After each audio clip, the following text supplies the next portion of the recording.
Pinky nih. Harus. Aman.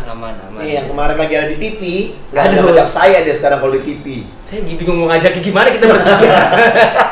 Don, Ya. nah ini kemarin kita udah tahu hasil pertandingan antara Indonesia melawan Vietnam. Yes.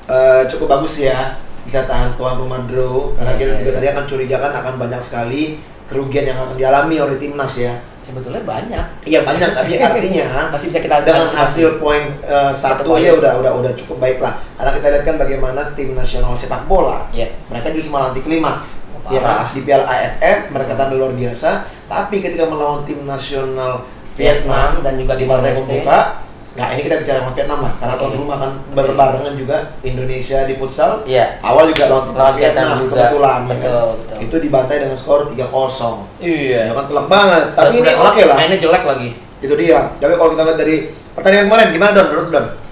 Ya, kalau buat gua pribadi sih ya, sebetulnya seri ini memang fair buat kedua tim.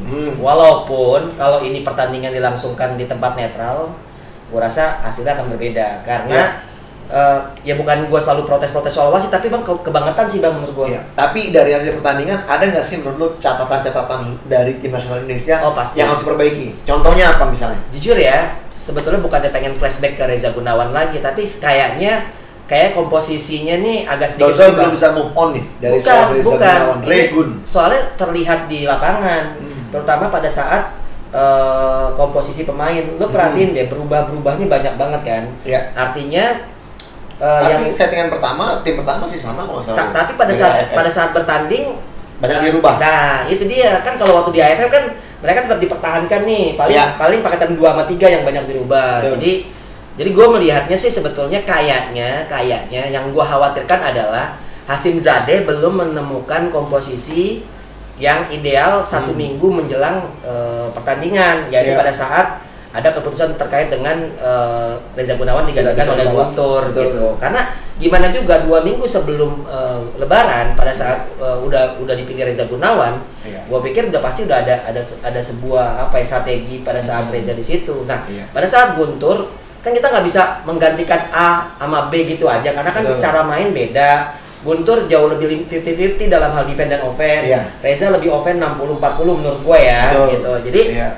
Jadi mungkin itu ada kesulitan adaptasi di awal-awal, bahkan kita kecolongan tuh bang. Kan golnya tuh menit awal. Cepet banget ya. Cepet banget dan itu kayaknya ada deflected ya. Akhirnya Bagir agak-agak nggak deflected, kealingan Ais itu agak telat untuk nutup ruang Hmm. tembaknya si Mintri. Nah itu yang gue pikir. Tapi yang gue suka itu babak pertama tuh gue kurang begitu suka. Tapi beberapa pemain kayak Evan sama Rio tuh nunjukin kalau mereka tuh nggak mau diinjak-injak gitu, karena balancing badannya tuh kita kalah terus rebutan bola. Mungkin cuma Sauki, Evan sama Rio yang agak sedikit fight.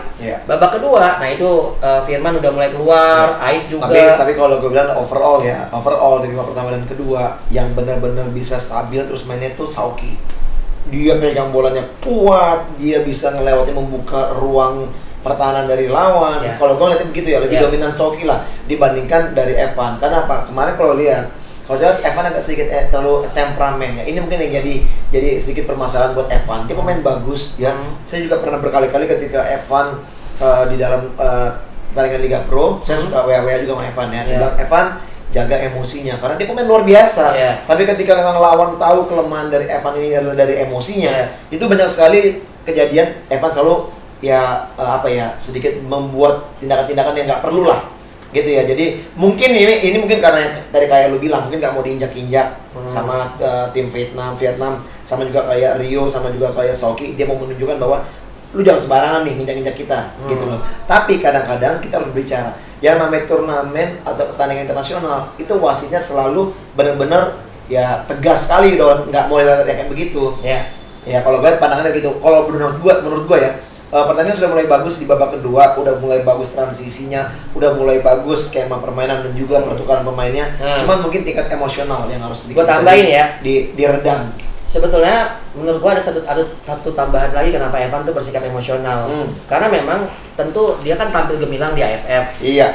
Nah, orang juga ngelihat gitu kan ya. Walaupun kita nggak ketemu sama Vietnam di AFF, mereka nonton lah mereka pasti. mereka punya video pertandingan. Lo perhatiin deh, jaraknya tuh nggak lebih dari 1 meter setiap jaga Evan. Dan Evan tuh babak pertama tuh hampir nggak ada syuting satu. Ya cuma satu itu doang. Itu pun bisa dibilang kesempatannya kecil, tapi dia memaksakan untuk syuting. Sebenarnya 2 bang, yang di pojokan yang dia dendang e-board. Tapi kan out position kan. Gitu. Nah ini yang gua melihatnya kayaknya emang kita nggak bisa terlalu bergantung sama Evan. Sauki beruntung, kenapa gua bilang tadi lo bilang soal Sauki tampil dominan, karena memang Sauki tidak terlalu masuk ke dalam sebagai pivot di pertandingan kemarin lawan Vietnam, benar nggak? Dia main lebih ke flank, tapi pegang bola tetap kuat, passing wall pass sama urun tubuhnya juga dapat sebetulnya. Cuma memang masih sangat disayangkan. Gue ngeliat sih Vietnam kemarin tuh defend banget lah gitu. Abis unggul ya. Terus pada saat imbang satu sama mereka nggak bisa ngapa-ngapain. Ternyata kualitas Vietnam tuh di bawah kita, menurut gue ya. Iya jelas, karena kalau Vietnam tuh nggak punya skill sama sekali, berbeda dari Indonesia. Kita setiap pemain punya skill yang cukup bagus. Mereka lebih ada kolektivitas tim aja. Ya, sama disiplin aja, disiplin, stamina, fisik yang mereka manfaatkan. Tapi overall kalau dari skill individu tetap Indonesia di atas. Ya, cuma Mintri aja yang menurut gua punya kelebihan karena shooting dan kaki kirinya juga dia juga agak sedikit licin juga ya. Betul. Cuma dia aja sih menurut gua kalau soal overall pertandingan kemarin, cuma memang gue salut sih dengan statement Hasim Zadeh. Dia bilang kan pertandingan yang bagus, dia nggak komen soal wasit, walaupun kita tahu lah dia juga bereaksi pada saat si Marvin ditarik kan, lu lihat kan seperti itu kan. Sebagai pelatih profesional harus begitu. Kalau tidak dia dengan kalimatnya itu, statementnya dia ini kembali menaikkan motivasi dan juga mental para pemain untuk next match-nya kita melawan Myanmar. Jangan sampai nanti mereka berpikir bahwasanya kita akan dirugikan terus lawan siapapun gitu. Karena yang namanya permainan ya wajar ya. Ada kerugian-kerugian yang didapat ketika wasit memang kita anggap tidak fair, itu sering terjadi Don. Ya kan, tapi nggak bisa kita harus langsung mengklaim bahwa kita kalah karena wasit, kita ini karena wasit, kita tetap harus berjuang dulu. Dan itu kemarin ditunjukkan oleh anak-anak Indonesia. Tanpa beban mereka bisa memainkan pertandingan babak kedua dengan begitu bagus. Kalau kita sebagai pelaku, sebagai pelatih pemain itu wajar sih kalau menurut gua, lo nggak perlu nyalain wasit karena untuk menjaga situasi. Tapi kalau sebagai netizen sih sah-sah aja lah ya. Kalau netizen apa juga disalahin, e-board juga disalahin, gawang juga disalahin. Kadang-kadang gawangnya kotak udah kenapa hal bulat gitu. Apa juga disalahin netizen lah, iya kan? Iya benar. Tapi gua kayaknya ngantuk banget sih Don. Gue baru bangun. Oh ini jangan lagi bayar puasa kemarin yang ada yang jebol ya? Gue nggak ada yang kalah. Nggak ada yang kalah. Lalu lah gue. Top. Gila, gue itu ada tuh teman gue Gozep namanya. Dari puasa 30 hari kalah 32. Nah, itu mah tendangannya tuh. Jelas ini memang. Ya udah, jadi kalau lu lihat overall dari pertandingan kemarin, pasti akan ada evaluasi ya. Walaupun menghadapi Myanmar nih yang kedua nih tanggal 14. Itu mau video terpisah apa satu video nih? Langsung aja kita langsung aja. Iya, benar. Ya langsung aja kan nggak apa-apa. Tapi kalau menurut Abang V sendiri ya terkait dengan pertandingan kemarin gitu, strategi Hasim Zadeh udah kelihatan belum. Menurut saya masih belum terlihat. Malah kalau gue bilang permainan penampilan di AFF itu malah lebih bagus. Yes. Karena apa? Saya membandingkan pertandingan itu dengan pertandingan melawan Thailand. Di 2 match melawan Thailand itu luar biasa. Menurut saya. Pada masa tapi yang komentator Bang V. Itu kebetulan. Semua dua sama loh. Itu kebetulan aja. Itu kebetulan aja. Iya. Tapi kalau kita lihat yang penampilan di AFF, menurut saya itu masih lebih bagus lah. Betul. Makanya mungkin karena ada jeda setelah AFF satu bulan sampai sebulan. Dari 10 April ke 10 Mei. Terus masih melanjutkan mungkin pemain melanjutkan puasa ya setelah AFF. Iya, puasa. Melanjutkan puasa sampai Lebaran. Mungkin juga ada beberapa pemain mungkin yang menurut saya performanya agak menurun karena fisiknya. Betul. Itu hal yang wajar ya. Wajar terjadi. Iya, jadi itu yang saya lihat. Tapi kalau kita berharap mudah-mudahan nanti di Myanmar ini kita bisa kembali menemukan kepercayaan diri, penampilan yang makin baik, paling tidak bisa lebih bagus dari cara permainan yang kemarin lah, dan strategi bisa terlihat. Lawannya Myanmar ya? Myanmar kalau saya nggak salah. Oke, takutnya ini lawannya Malaysia lagi. Enggak, belum Malaysia. Karena Malaysia kalah 6-2 loh. Iya, Malaysia kalah 6-2. Dan wajar lah kalau ngeliat Malaysia sekarang udah tanpa mengurangi rasa hormat ya. Itu Myanmar 14. Iya, baru Malaysia. Betul. Baru Thailand terakhir. Iya. Jadi libur lumayan lagi 2 hari kan. Karena kan hari ini saat kita ngambil ini hari Kamis ya. Itu ada opening ceremony. SEA Games. Jadi semua cabur kayaknya libur.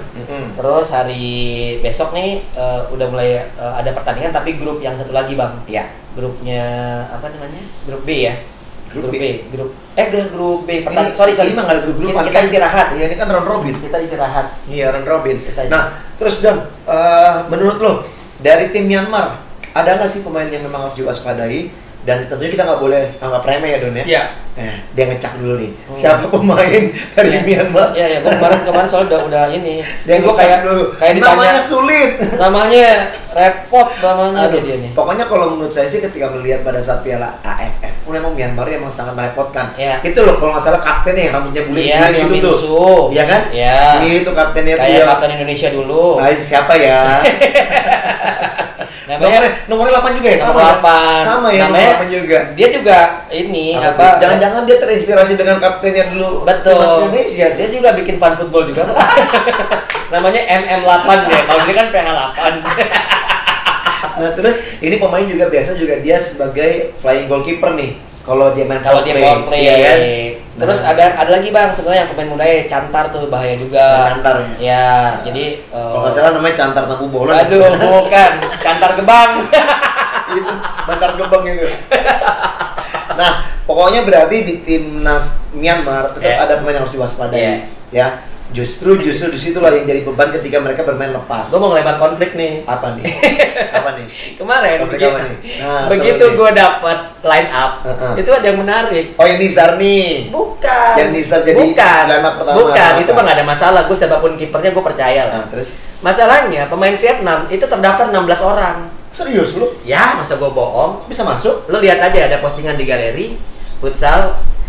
Nah, yang gue nggak tahu. Kalau kayak gitu kenapa Indonesia nggak komplain? Nah, bukan. Siapa tahu emang sebetulnya bisa bawa 16 orang. Oh. Dulu pernah ikut SEA Games kan? Oh iya. Ya kan, tuan rumah. Berapa orang yang terdaftar? 16. Berarti sebetulnya harusnya Reza Gunawan bisa berangkat. Nah, mungkin jatahnya cuma 14 dari PB apa koninya atau menporanya mungkin. Tapi sebenarnya kalau cuma buat nambahin 2 orang mah federasi mah kuat Don. Itu manajer juga kuat Don. Ya, makanya tadi gue simpen dulu buat kasih gagat Bang V.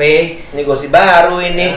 Nah, coba lu lihat dulu di line up Thailand sama Malaysia bener nggak 16 juga? Nah, masalahnya gue nggak dapet line up Thailand. Coba lu cek dulu ke AFC. Aduh, ke AFC. Ke AFF doang kali Bang nyampenya. Aduh. Makanya gue kaget. Bisa dong, nanti bisa dong. Kita cek aja Cucun Yong kita cek nanti. Ngapain cek? Paling tidak kan paling enggak Don.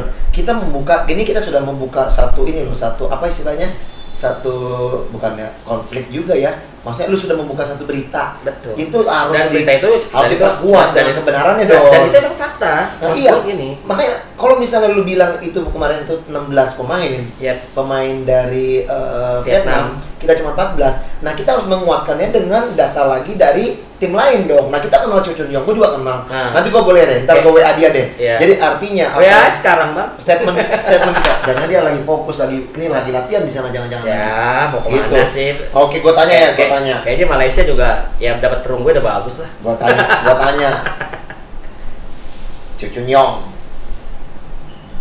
Oke. Jadi lo ngomong dong. Tadi gue juga nyari. Jadi gini, kenapa gue kaget? Karena ternyata 16 pemain yang terdaftar oleh Vietnam. Nah, sedangkan kita kan memang permasalahannya saat itu kan cuma 14 aja kan gitu. Sampai akhirnya Reza pun nggak diberangkatkan. Yeah. Tapi memang kabarnya Reza itu nggak masuk dalam 25 nama pemain yang memang didaftarkan untuk sebagai roster yang akan dipilih yang akan berangkat. Gitu. Nggak ada nama Reza itu terdaftar ke nomor 26. Oh ya? Gitu, dan sebetulnya itu nggak bisa lagi didaftarkan. Itu yang sebetulnya terjadi. Tapi ya kita tahu bahwa si Rezanya pun nggak berani kayaknya untuk diundang di sini kayaknya kalau.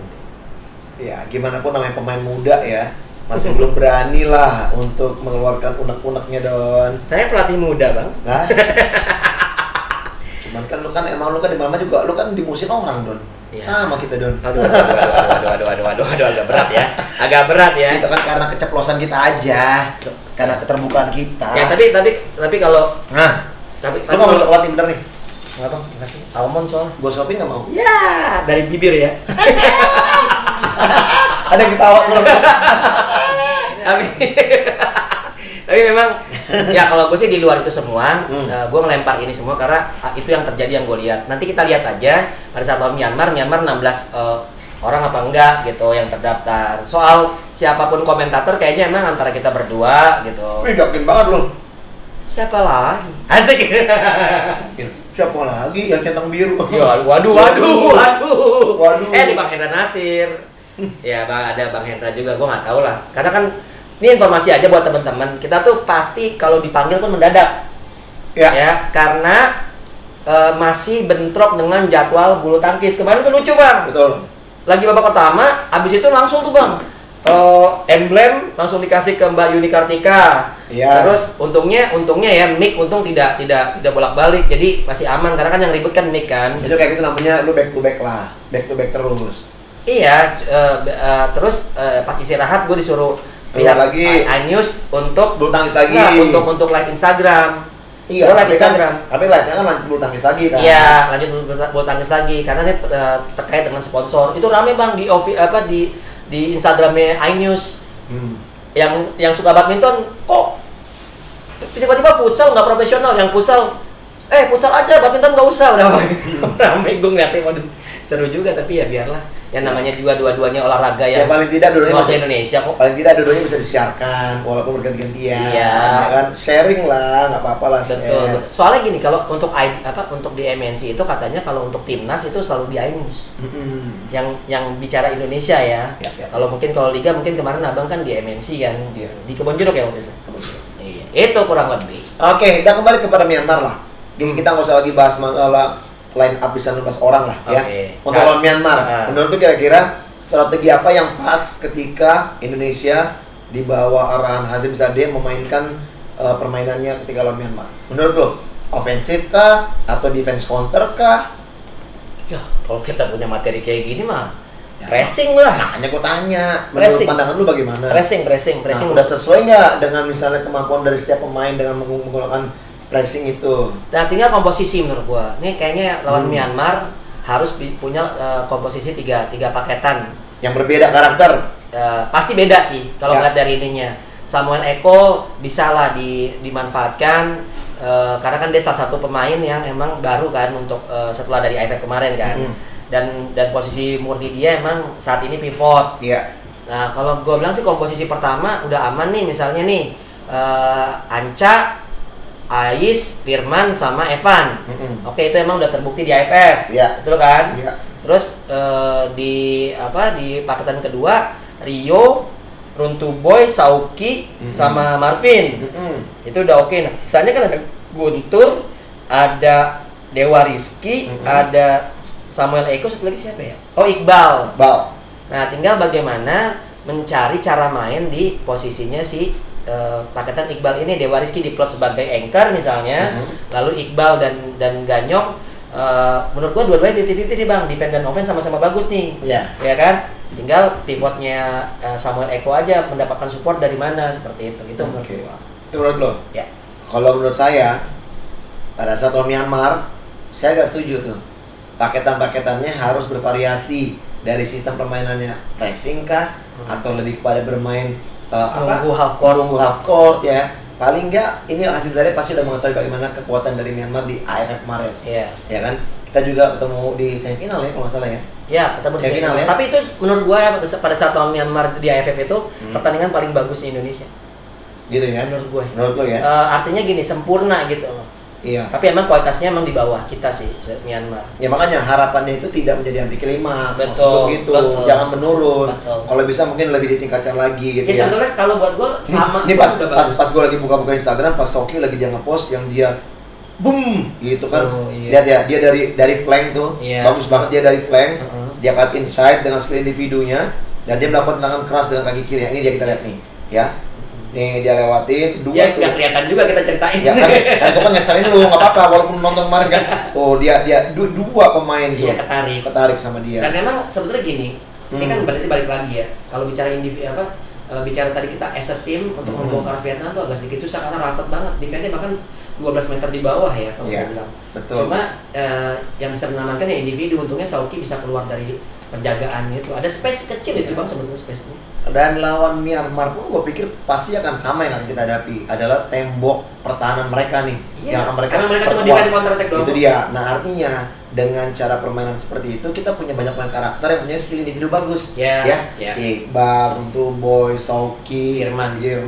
Ya tapi jangan juga tergantung sama individu, karena gue lihat kemarin pemain yang mau melakukan blok itu cuma Dewa Rizky sama Rio. Artinya bukan ketergantungan sama individu. Ini kan kita berbicara bagaimana permainan defense lawan, solusi. Kalau solusi orang yang defense-nya ketat, paling tidak memang harus individu. Karena apa? Kita mau bermain strategi tim juga di dalam area kotak yang sangat kecil, mereka bermain defense terlalu kedalaman. Parkir bis lah. Ya, itu sangat sulit kan untuk bisa bermain-main dalam permainan. Dan kita cuma bisa nyetak gol dari shooting jarak jauh. Iya. Itu yang dan harapannya pemain semua bisa sedikit kembali mengontrol, meredam emosinya, Don. Itu benar-benar Evan itu paling penting lagi. Itu paling penting. Ya, gue takut aja sih kalau Evan katakanlah pada saat kontenan Evan nggak bisa main. Betul. Sayang siapapun lah ya. Karena ini round robin, jadi semua pertandingan ini dihitung nih akumulasi kartu. Iya, gue nggak tahu nih kalau kan? 2 apa 3 nih. Nah, Don, menurut lo kemarin kita sudah sama-sama prediksi ya di konten kita sebelumnya dengan Bang Didi, itu nanti menurut lo ketika lawan Myanmar berapa persen yang lu unggulkan untuk Indonesia? Skor aja kalau gue ya. Skor aja nih. Maksudnya kalau persentase kan pasti ya 50. Di atas kertas sudah pasti menang Indonesia ya. 60-40 bisa dibilang 60-40 nih. Gue rasa kalau persentase 60-40. 60-40, oke. Tapi kalau kita bicara skor sekalian aja ya kan. Siapa tahu ada yang mau taruhan pakai skor. Hei. Gue yakin sih 4-0 lah. 4-0. Marginnya 4. Yo. Ya, jadi dari gua tuh ya 60-40 dengan margin skor 4 ke Abang. Menurut gue tetap keunggulan Indonesia. Pasti. Mungkin marginnya 3 lah, selisih 3 gol. Oh, di bawah gue ya? Nah, selisih 3 gol lah. Tapi yang gue lihat mungkin mungkin Indonesia bukannya super juga dalam pertahanannya, Don. Ya kita berharap jangan ada gol, tapi akan ada gol juga dari Myanmar walaupun kemenangan tetap di Indonesia. Iya. Ya itu sebuah prediksi sih. Kalau gue kenapa gue optimis? Pertama, gue yakin kedua tim sepertinya sama-sama udah tahu lah ya, udah pernah ketemu gitu kan. Si Bunler Chandrong juga udah tahu bagaimana Indonesia main. Tapi kembali lagi materi pemain kita, skuad kedalaman kita lebih bagus. Ini gimana caranya Hasim Zadeh bisa memanfaatkan 3 paketan dengan baik aja, Bro. Iya. Pokoknya doa kita semoga Indonesia bisa dapat hasil terbaik untuk menambah poin. Karena ini sekarang ini tim yang sudah pernah kalah itu baru Malaysia. Ya, Malaysia. Myanmar belum main. Kita 1 poin. Nah, nanti kita lihat nanti nih pertandingan dari tim-tim lainnya juga ya. Mudah-mudahan kita tetap bisa dapat poin di Myanmar. Nanti kita dapat poin 4. Ya, 4. Nah, tentunya Vietnam pasti akan berhadapan mungkin dengan Malaysia dulu atau mungkin dengan Thailand. Iya kan? Betul. Nah, artinya di situ kita akan lihat hasilnya dari Vietnam nih.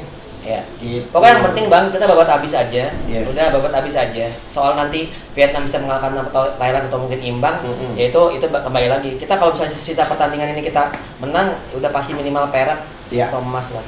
Oke. Thank you. Thank you Karman. Oke. Jadi itu aja prediksi dari kita, review review pertandingan menghadapi Vietnam dan juga preview menghadapi Myanmar. Myanmar ini dulu negaranya apa namanya? Burma. Buset Bang. Tahu tes dia. Iya, gua mau ngetes. Gua 3 besar terus Bang. Kamboja. Apaan? Kamboja. Phnom Penh. Nama negaranya apa nama apa? Kamboja. Kalau Phnom Penh mah itu ibu kotanya. Nama ibu kotanya. Pertanyaannya apaan? Ya Kamboja dulu. Namanya apa? Tadi kan Burma itu kan nama sebelum menjadi Myanmar. Kamboja apaan? Gue lahir udah Kamboja sih. Salah. Apaan? Cambodia. Kamboja. Nah, gue keren gue bego beneran. Emosi dia. Saya Ferata Barat dan saya Doni Zola. Jangan lupa like, komen, bla bla bla. Jangan lupa like, comment, share, and subscribe YouTube channel Ferata Barat. Dan juga TV sebelah. Jangan lupa juga follow Instagram @gozep45. Itu mah nggak usah, itu buang aja. Itu maksudnya report di blog. Iya, itu blog aja. Ya report aja. Suka jualan manusia soalnya. Human trafficking. Ya, follow Instagram @donzol dan juga Ferata Barat 8 official. Ya, sampai jumpa lagi di konten selanjutnya. Bemcot.